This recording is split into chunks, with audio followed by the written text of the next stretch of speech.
Well, folks, welcome along to this first kitchen table review. Today I am looking at a Ryobi floodlight, and I'm going to show you this now because I'm very impressed by it.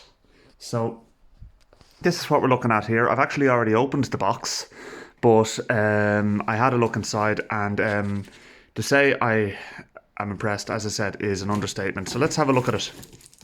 I like Ryobi tools generally. And this one I bought without the battery because I actually already have two Ryobi tools that came with batteries. I have a drill and an impact gun, and both of them are very good quality. The batteries are of good capacity, even though I have the 2 amp-hour batteries. In a future point, I want to get a 5 amp-hour battery. But this is what we're looking at here now anyway. Some of the packaging has been removed. It came in a plastic bag and had a stick-on lens protector as well too. Now, first of all, it pivots around like this, okay? And there's our power switch on the top. And there's the front. So it is an LED floodlight. Now, I expected it to be reasonable enough, you know, light-wise. And I'm keeping the light in the kitchen quite low here now at the moment because I want you to see the difference in this. There's a 2 amp-hour battery on it. It's not even fully charged. I was using it on the drill there recently. So pivot this up and we turn it on. And you will see exactly what we're dealing with here. I would say that is equivalent to probably a 500 watt halogen lamp. It is insanely bright. Like, I can't look into that. But for an area light, that is going to be absolutely fantastic.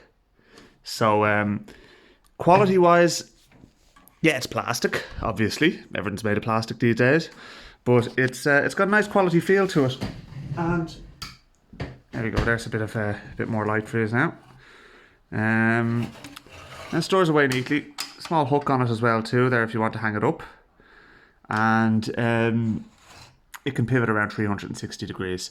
So, the only drawbacks, and I suppose the reason I would give this 4 stars out of 5 rather than the full 5 stars, is I'd like it to be dimmable, because you don't always need that intensity, and if you don't need that intensity, it'd be a great way of getting the battery life to last just that little bit longer.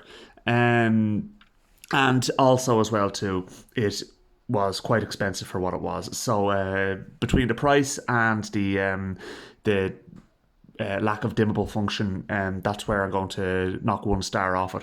But to be honest with you, the quality does speak for itself. It's good Ryobi quality, and would I recommend it? Yes, absolutely I would, for somebody who's going to get the use out of it. So yeah, thanks very much for watching, and I'll be doing more of these kitchen table reviews in the future. And don't forget to like and subscribe, and I'll see you in a future video. Thanks for watching.